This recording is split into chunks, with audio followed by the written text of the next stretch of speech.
back. And we're Yep, back. and it looks like Mike the Computer Whisperer fixed it again. Mike, the back. Computer Whisperer. He fixed it. The magical Well done, internet box Mike. See was now. hot. The only thing now is only Unmodded 3 it. people watching because everybody else has gone down the pub. Oh, no, they haven't because the pubs aren't open. wait. Hey. There's a chance. There's a chance we might still have some people watching. There are people watching. Good. Yeah, yes, good, indeed. good, What's good. up, Thank y'all? you for rejoining us. What's happening?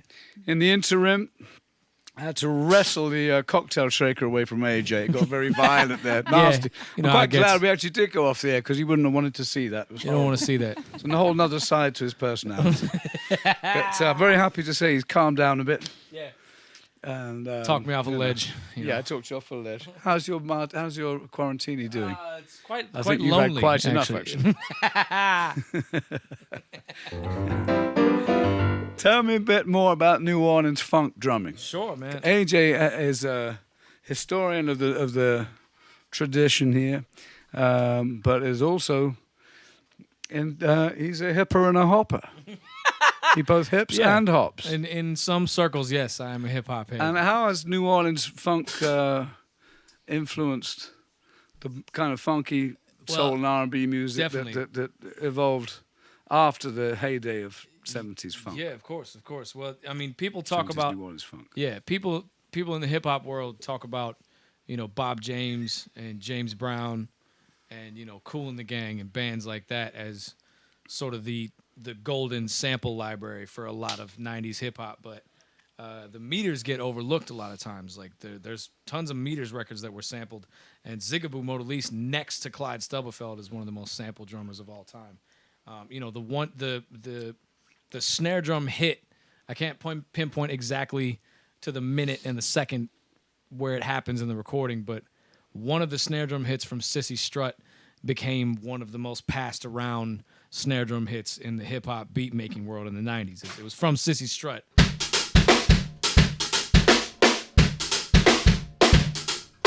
It was one of those that just made it like somebody grabbed that one and it was a rap. Like it was just the fattest snare drum sound. You started to hear it everywhere. So a lot of New Orleans music, a lot of New Orleans funk from the 70s actually has parallels to where hip hop went like 30 years later, about 2000 to 2010. Can you give us some examples? Yeah, there's a song called Message from the Meters, and it basically on paper it has this really slow feel. On paper it has this really, really slow tempo. But I mean it's the Meters, it's George and Zig, and they're playing it with such authority that even a slow tempo, it has this kind of bounce. Like you know that song? Yeah. Message from the Meters? Yeah. So check it out. 1, 2, 5.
So basically, that song by the Meters, it's slow on paper.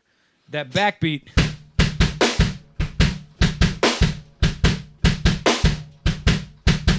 The quarter note is only. It's actually really slow, but they're playing it with such authority that it has kind of a. I'm speaking in musical terms, but it has kind of a double time bounce. What does that mean? It makes you kind of instead of making go boom, boom, boom, boom, it kind of gives you a feeling on top of the groove of this.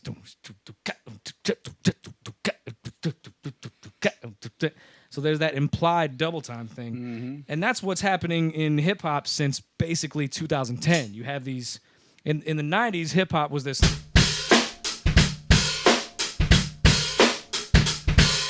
but like 2010, probably earlier than that, but 2010 on up, there was this double time, halftime thing happening. They call it trap music.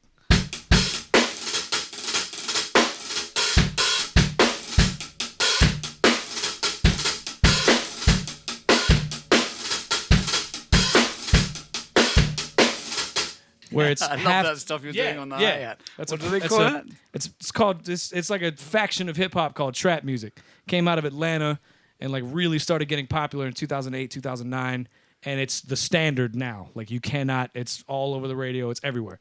To me, I attribute a lot of that to a lot of early New Orleans music because there's kind of two feels happening at once. There's a slow.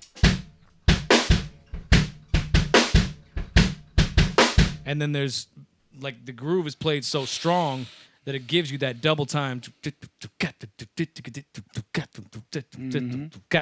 And the way a lot of rappers sit on the beat is like they'll go from double time to triplets and all these different rhythmic figures, but it's over a quote unquote slow tempo. That's great. Yeah. I love that groove. Yeah. Yeah, you know. And how does parade music Yeah. come into the equation? When you talk about New Orleans funk. Sure. What is New Orleans funk? I mean, from your good perspective. God, that's a question for the ages. I mean, New Orleans funk to me, a big part of it is those two feels happening at once, halftime and double time, sort of coexisting. You know, and the way people dance to it reflect that. There's a song by Lee Dorsey called "Working in a Coal Mine," right? Yeah. You know that one? Yeah. I'm asking John Cleary if he knows a Lee Dorsey song. Forgive me. There's a Lee Dorsey song written by Alan Toussaint. It's called "Working in a Coal Mine," and it has this feel that it came out in the '60s when a lot of record companies were looking for this sort of boogaloo kind of feel. They were looking for this.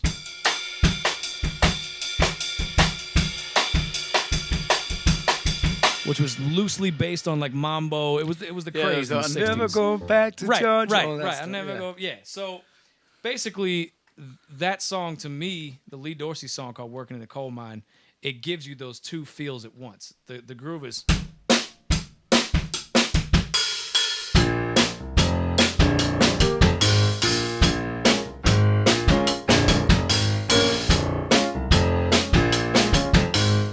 Keep playing, John. So the part that I'm playing is loosely based on that mambo thing. You hear it double time. But it also lends itself to making you sort of dance to this halftime.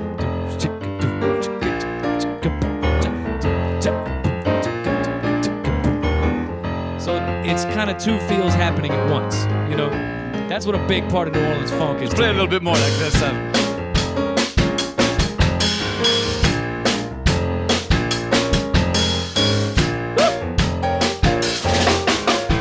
Working in a coal mine, going down, down, down. Working in a coal mine, woo, about to step down. Working in a coal mine, going down, down.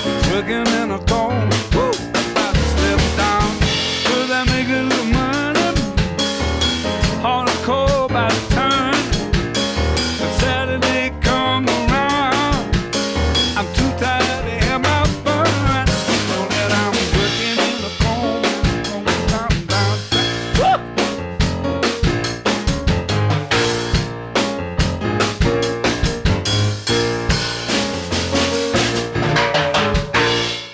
Yeah. So, but that's also a good example of the big four right there. Exactly, Like how we exactly. end up. Tell people what that That is. big four, so it's 1, 2, 3, 4, 1, 2, 3, 4, 1, 2, 3, 4, 1, 2.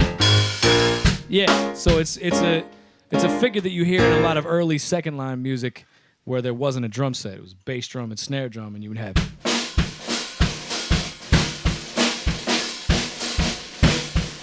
You had that big four.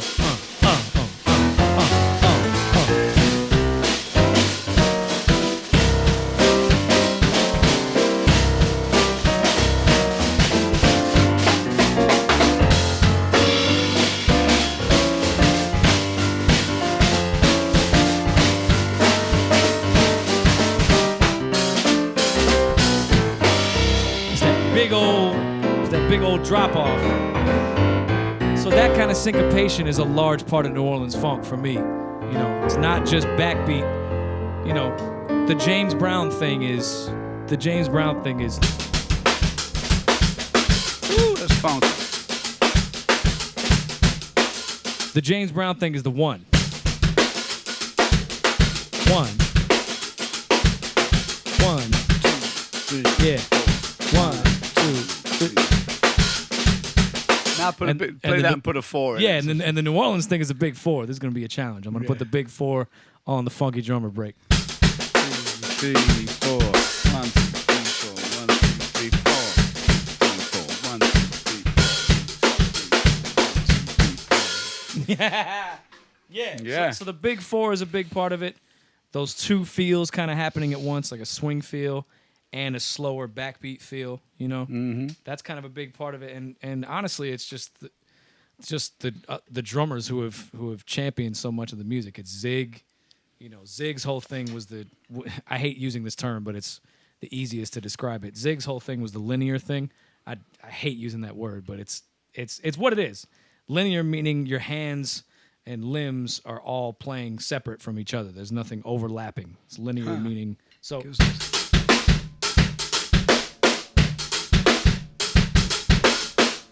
whereas other drummers in the 70s would go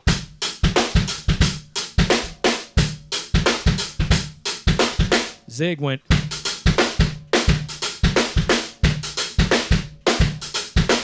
like little parts stick out from in the groove rather than every limb playing at once. You know what I mean? So that's a big part of it. And what is interesting, that example you just gave, you could tell the Ziggy thing has got an extra little swing. Of course. So it's also not straight eighth notes. So a couple of things before we run out of time, because actually this is going by very quickly. A couple of things I want to ask you about is to do with that, is to talk about bounce. Mm-hmm.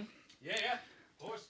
And it's kind of, everybody's heard of hip hop. Mm-hmm. It might be the case that a lot of people listening aren't familiar with bounce. Yeah, and when you think that New Orleans gave the world R&B, gave the world jazz. Sure. In there's a recent third decades, gift. Yeah. Arguably the most successful, from a music business point of view, Yep. groove that's come out of New Orleans is called bounce. And of course, it's in the hip hop world. So a lot of people who are traditional jazz lovers, it's not on their radar. Even people who like rhythm and blues, it's not on their radar necessarily. Yeah. So that's one thing I want to get you to talk about a little bit. Definitely. And then the other thing I wanted to get you to talk about is that something a lot of people don't realize is that the drum kit was invented in New Orleans. It absolutely was. And before you answer, just to make the point that in New Orleans still, it's a very common thing when the weather is nice on a Sunday afternoon. If you're in the right part of town, you'll hear a street parade. At carnival time, Mardi Gras time, you'll see people come out for the Indians, and you see that New Orleans is the only place in the United States that has still a Caribbean street music culture. Yeah. You'll find the same thing in Haiti. You'll find the same thing in Cuba. I've seen it in both places. The only thing in the U.S. Only place in the U.S. Only place in the U.S. where that still exists. So talk a little bit about that, because all of this stuff essentially comes from before the drum kit was invented. Street music in New Orleans involved lots of people playing percussion, which is the obvious legacy that we have here from Africa. The street music, of course. So talk a little bit about those things and how they're connected. I'll go chronologically. So the drum set being invented. Fun fact: the measurement for the first ever bass drum pedal, when they made the first kick drum pedal that you hit the bass drum with, they actually measured Baby Dodds' foot. Baby Dodds is a famous New Orleans drummer. I didn't know that. The very first bass drum pedal, or the blueprint for it, the plans for it were actually drawn up, and they measured Baby Dodds' foot, how long it needed to be and how wide it needed to be. So that just goes to show you, they measured a New Orleans drummer's foot for the first time that somebody was going to play a bass drum with their foot. That's pretty monumental, you know? So a lot of times they were, not a lot of times, all of the times, they were translating language that was played by a bass drummer and a snare drummer. So you had one guy with a bass drum and a cymbal on top, and he was...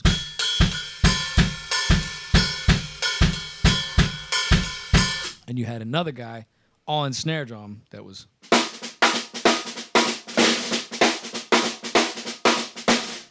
right? Yeah. And when the drum set got invented, all of a sudden, one guy was out of a gig, essentially, because you could do it with one person.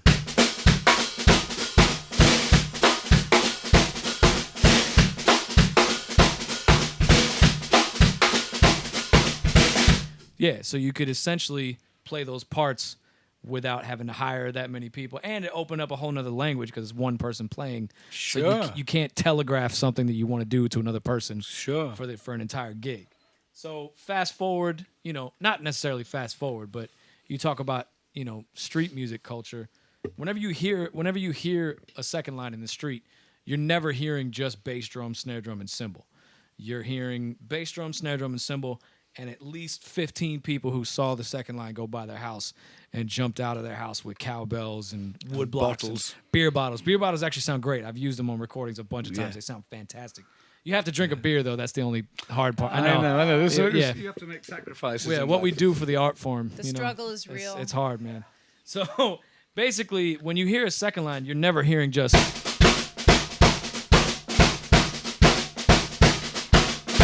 I want to get some of this. Do that Yeah, again. you're I wanna get some of this. more like hearing this. 1, 2, 3. Now it feels like a second line.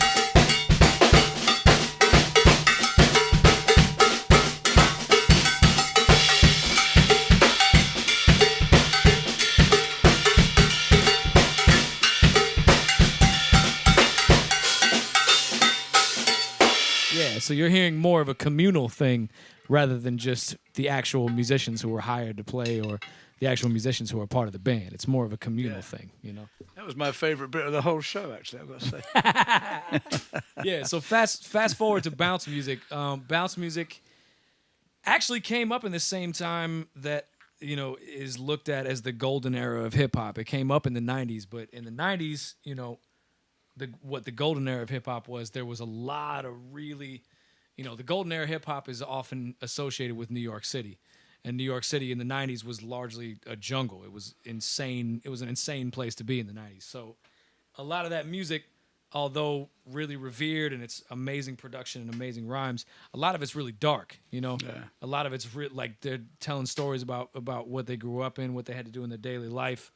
And the groove was a lot more. Or the gardening. And Yeah, exactly. Yeah. So the groove back then was a lot of this kind of.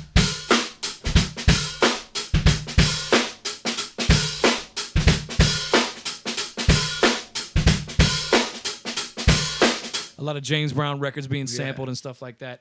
And around the same time, you had guys like KLC, the drum major, who got a hold of an 808 machine.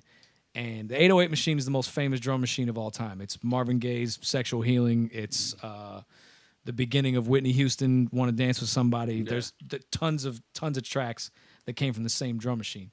So guys like KLC, the drum major, got a hold of the 808 and basically came up with this hip-hop groove that wasn't swung. It wasn't. He was from here? Or Yeah, from, yeah. KLC, the drum major, yeah. Guys like Manny Fresh after him. Manny Yeah. Fresh is like the more known Yeah. guy, I guess. But you had in New York, you had, which is funky in its own right.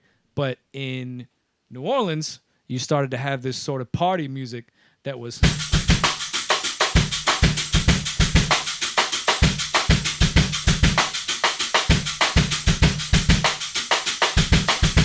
And it gave you that sort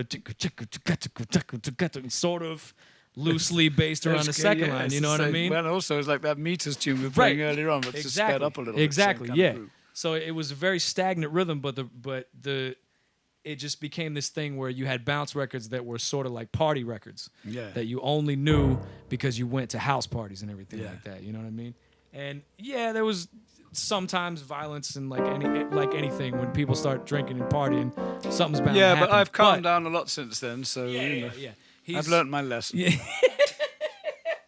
So bounce music is essentially like is New Orleans' stamp on hip hop Yeah. music, and the rest of the world and the rest of the country likes to borrow from it every now and again. Like Drake had a giant hit with it with "In My Feelings," and there's a bunch of national hip hop records that are very, very, very, very bounce influenced over the years. So that's Cool. That's They're very very cool. bouncy. very bouncy. So Hey, bouncy. They're very bouncy.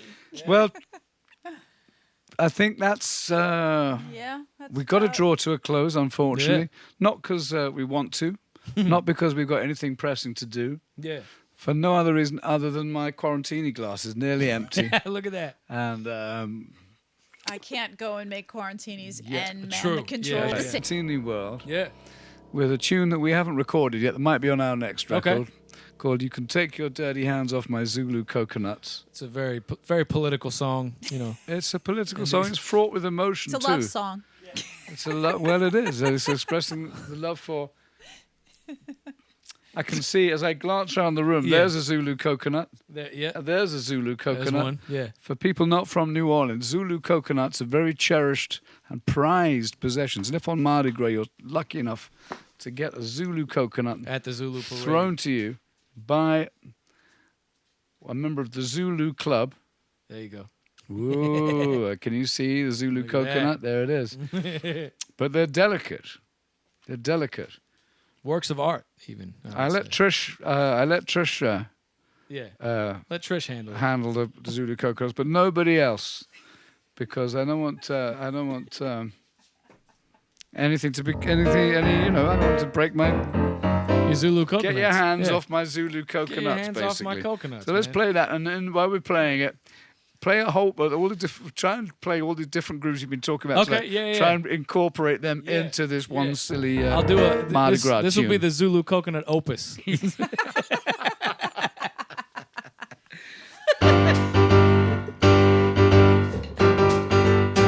Now you can take your dirty hands off my Zulu coconuts. You can take your dirty hands off my Zulu coconuts. I don't want no ifs and buts. Just take your hands off my nuts. Huh? Coconuts. Be ashamed of yourself. Come banging around my house, come knocking on my front door. Drink up on my liquor, pass out on the floor. You can have my cash money and the keys to my car, but you can't touch, 'cause that's too much. Now you gone too far, baby. Take your dirty hands off my Zulu coconuts. Coconut. I don't want no ifs and buts. Just take your hands off my nuts. Coconuts, go ahead, Jim.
Thank you, everybody. Thank you, everybody, for tuning in. Check back in Thursday, earlier time slot, 1 o'clock in the afternoon here in New Orleans, which is, 7 o'clock in London, Sure. 8 o'clock in Paris. And Cornell's coming over. We're going to have an absolute monster gentleman gig. And also we'll be announcing the new Patreon site, the official grand unveiling. A grand unveiling. Yes, it's all very exciting. Exciting things happening in Quarantini world, Yeah. because there are no gigs. This is kind of what we do, Hey. because there's got to be music. We bring the show to you. And thank you for everybody that kindly supports us and helps us carry on getting down, basically, and spreading New Orleans grooves all around the world. Yeah. And there's a little clip. If you go to the tip jar thing, there's a little thing that allows you to join up with the newsletter, and there'll be more information about upcoming stuff as we gradually start to hopefully move back to some kind of world of normality where we can actually play to audiences instead of Me. instead of you. Yeah, thank you, Mike Dorsey, the computer whisperer. Yay, Mike. Well done. Yeah. And see you on Thursday. Put it in your calendar. Yeah. And if you are inclined to drink Quarantinis at 1 o'clock, go ahead, man. Go ahead and do it. Why Yes, not, sir. man? Yes, This is sir. New Orleans. And even if you're out there in Adelaide or Arizona or anybody else beginning with an A, Andalusia, Antarctica, can't think of any, Aberdeen. Yeah. Just if you're tuning into Quarantini time, it's 1 o'clock in New Orleans. Yeah. It's Quarantini o'clock somewhere else, so don't let hey. that stop you. Hey. Thank you. See you all. See you on Thursday. Yeah. Yeah, you're ready. Yeah. All righty. Peace. Thank you, AJ. Yeah. Yes, indeed. It was fun, man. Yeah. You want a little top up? Do I? Well, that's the Pope. Well, you know.